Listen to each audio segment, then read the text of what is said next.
Hey everyone, this is David. Welcome back behind the velvet rope. Let's just get right into it today because we're joined by the one and only Just David. The crowd in the back goes absolutely wild. Let's just talk about the OC for a second. There's been a lot brewing with the OC.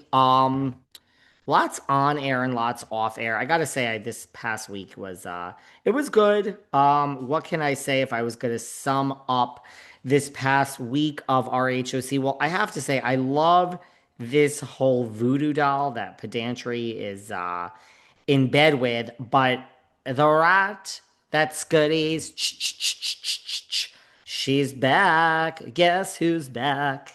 Back again. Anyone think the rat ever would quit this job? I mean, the rat that's goodies is back. She quit for 2 minutes. Heather Dubrow said she was very shocked and scandaled when Tamara quit, but then she came right back. Gina said, yeah, she quit. We all found out on Facebook or on Facebook. How old am I? 97. On online, on social media with the rest of you. And Tamara basically told me to go fuck myself. So whether she was back or not at that point, I didn't really care. So there you go. The rat that scurries is back. Big news. Okay episode of RHOC. I gotta be honest, I'm liking RHOC more than basically any of the competitors right now. I'm really liking it. But Gretchen eviscerates Tamra, and this is kind of the highlight for me of this week's RHOC world happened off air. It happened at the beginning of this week, like very end of last weekend. When this whole thing came up, I'm just trying to find it. When the whole thing came up, and a fan I think wrote in and said, "Tamara, my heart felt for you this night." We just watched the episode. This is from last week's episode, but this happened over the weekend. And the rat that Scuddy's, oh, she's moving fast. This rat. I gave half a piece of the Kraft orange slices. I gave half a piece of that to Ratatouille number two, Gina Kirschenheiter, for just not giving a fuck, and she is the one that drove Tamara off, and I guess that's why Tamara told her to fuck off. No Kraft orange slice for Ratatouille number one, Miss Simpson. Definitely no Gouda for the rat. She is I'm really, I stand here each week and I get so angry sometimes at that fucking animal across the river, Teresa.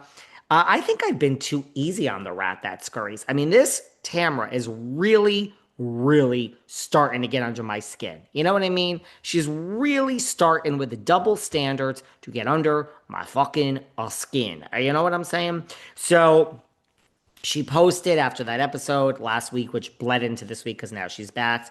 God forbid you guys have to deal, God forbid you guys ever have to deal with the pain and depression I was dealing with. They wonder why I left. Maybe I should have gotten a DUI to feel compassion.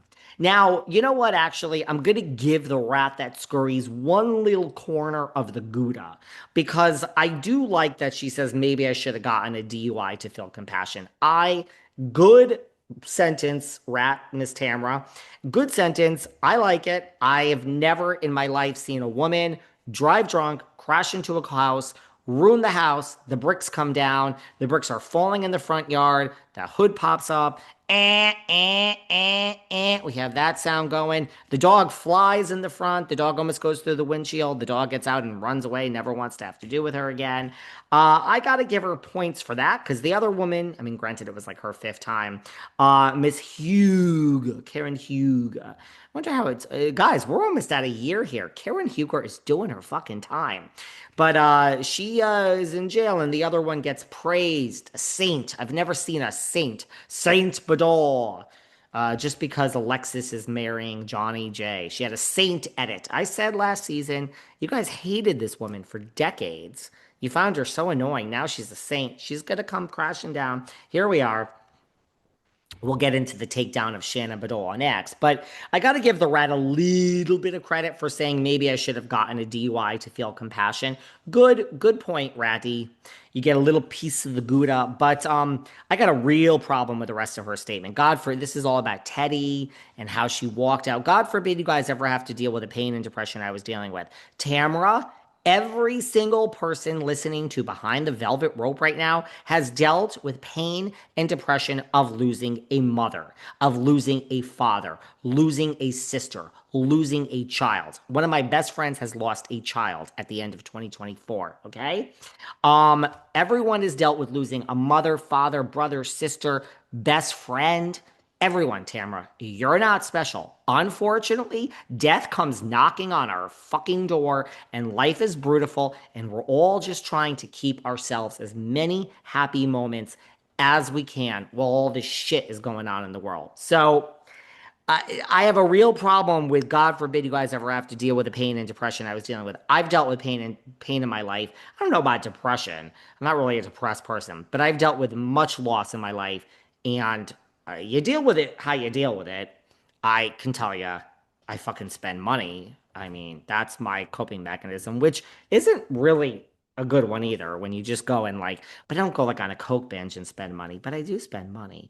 Um, Anyway, turn to drugs, turn to alcohol, turn to what you need to get through it, people, but get through it and clean up and focus on life. Numbing yourself is never the answer. It's never the answer.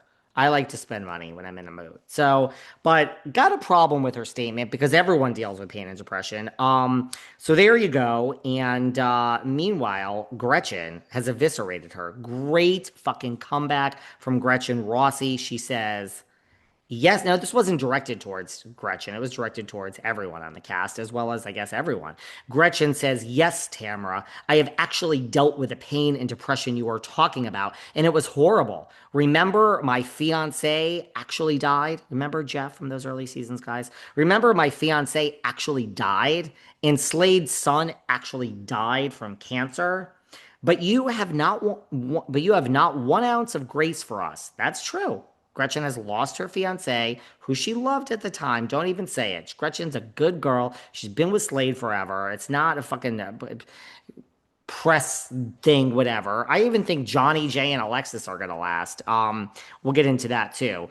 But then Slade's son dies of cancer. So yes, Tamara, Gretchen is very well aware of this. But you have not had 1 ounce of grace for us. Instead, you spun lies about Jeff and I, and plotted with a guy who I took to court and now have 7 courts against. I think she means court judgments. And now I have 7 courts against and over $1 million judgment against to cause me pain and suffering during the time. There was someone out there trying to cause Gretchen a lot of pain and suffering of lies as it regards to Jeff. And Tamara did plot with a guy. So you didn't show them 1 ounce of grace, Tamara, and you went and plotted against her. And the woman's fiance died. Say what you want. He was older, whatever. We don't know what went on in that relationship. The point is, somebody is dead. They're in the ground, and it was Gretchen's fiance. It's not something to lightly make fun of someone, Tamara. So I think Gretchen has a great point here. Then Gretchen says, and then you went on your podcast and made false statements about Slade and I after his son died. She probably said deadbeat dad after the guy lost a fucking son. Do you know what it is to lose a child, people? And then you went on your podcast and made false statements about Slade and I after his son died and spun lies about us again with no remorse for your actions, only excuses like you always do. Gretchen ain't letting her off the hook. If someone shows you who you are, you listen. Everyone says Sarah, Sarah. We have our own fucking resident goddamn Mother Teresa here behind the velvet rope. Her name is Sarah Fraser. Why don't you want to make amends with this one and that one? There's nobody in the public eye that I have fallen out with that then spends their life trashing me. Their life. How pathetic these low-level, low-ranked podcasters that nobody listens to. They're not even on the charts. Behind the Velvet Rope is in the top 25 consistently. Sometimes we fall between number 26 and 50. God help us. You know how hard that is?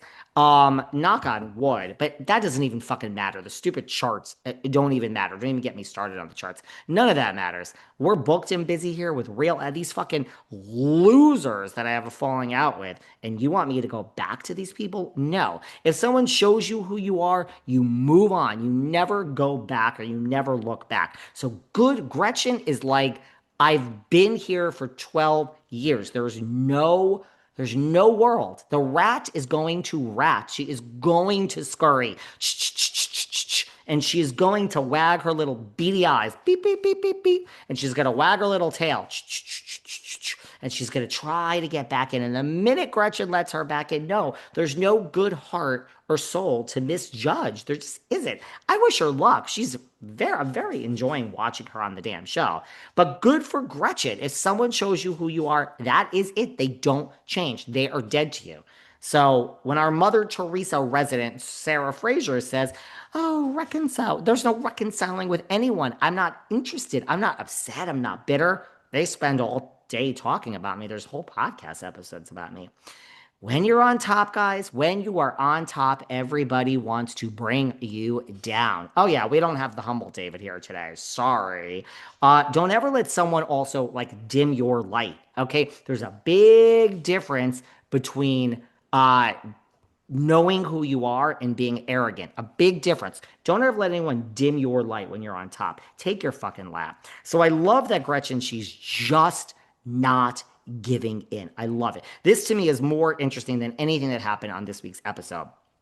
And then she says, you make excuses like you always do. You never gave us grace. And you never gave your bestie Shannon grace when she was going through the worst time in her life. We just said she crashed the car, Archie flew.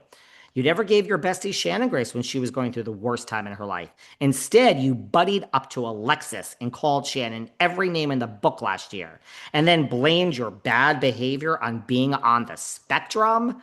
Oh my God, Gretchen, bravo. And yeah, so this is pretty rich coming from you and rubs me the wrong way. And this is the short list, by the way. Drop the fucking mic, Gretchen goddamn fucking Rossi. And no, I can't stop saying goddamn, and I can't stop saying fucking. And if this bothers you, then you are a bunch of fucking snowflakes that need to get inside, take off your clothes, get in the goddamn bed, go under the fucking covers, turn down the lights, and never leave. This is the real world, people. If saying goddamn or fucking is bothering you, first of all, I don't know what you're doing listening to this podcast. Don't listen. I don't give a fuck. And the more I don't give a fuck, the more people listen because we're real. These pansy ass, watered down bullshit Bravo podcasts. Oh, we can't offend Bravo because we want maybe Erica Jane on in 3 years. They're never going to give you Erica Jane to come on your podcast. It's the definition of insanity. Grow up and hire me for your podcast course. I'll teach you how to make fucking money. God, I am on a terror today. This was so good. You go, Gretchen. I think Gretchen is doing so good this season. To me, this statement eviscerates Tamra, and it's nothing that I have to do against Tamra, but it is a double standard, and this is what people rely on Housewives for. And Gretchen is just like, I was off the show, not for a year like you, Tamra. Tamra was off for a year, and it was the worst year of her life. She was on this podcast. I've never seen the rat that scurry so fucking humble. Vicky was off for a year. She would do anything to go back. The poor, pathetic Vicky. Yeah, I actually am saying she's pathetic. I find it pathetic that your self-worth at 69 fucking years old is whether people stop you in the street and say they love you, whether you're invited to the next BravoCon or not. That is your self-worth. You have failed. You need to figure this out in life and learn to get happy inside. Hire me for a life coach, Victoria Gumbelson. But Gretchen, when you're off and you're living your life for a year, 2 years, 3 years, 4 years, Gretchen is living her life. And now you're back. You don't give a shit. And she's not acting crazy for the cameras. This isn't like her big thirsty moment to be back. I find Gretchen to be authentic. I find her to be like, okay, I'm back. I was off for 12 years and I am with the love of my life. I had a daughter. My life was great. You all came knocking on my door. So I enjoy the extra money. Sure, this is great extra money. Slade probably loves it too. But don't ever confuse it. The minute you're not interested in me anymore, I'll just go back to living the wonderful life that I live. And because of that, like with Jennifer Tilly, Now, I'm not saying Gretchen has Jennifer Tilly money. Like with Jennifer Tilly, God, I am on a rant today. Like with Sutton Strack, although Sutton's a bad example. Sutton's a bad example because I love Sutton, but she loves those cameras. But like Jennifer Tilly or Kathy Hilton, they really would be just fine if this ended for them tomorrow. They really would be. And honestly, not for nothing, so would Kyle. Kyle loves being there. She ain't gonna give it up, but she would be, she also hates it and is tortured. She'd be more fine than most, as opposed to like Dora Reed, who like needs the money and needs to be there. So Gretchen, to me, I find authentic. That like, sure, the money is great. She's not going anywhere. She's going to come back next season. But I find it just like she's sitting back and being like, I don't need to play the housewife game. The housewife game to me is just being authentic. And I don't really come on to like have a gripe against you, Tamara. I'd be fine if you weren't here. But I ain't letting you back into my inner circle. Guys, I am telling you, when you are done with someone, my best life advice is don't ever let them back in. Truly, it's you got rid of them for a reason, and this is 12 years and we've seen it, and she's done it to her off air. I think Gretchen eviscerated Tamara in this response. I think she's having a great season. I can't help it. I'm a Gretchen fan. She was also great on this podcast. Now, there is a takedown of Shannon Beador. We're having a takedown of Shannon Beador this season. Now, at last season, I've never seen an edit like this in my life either. But look,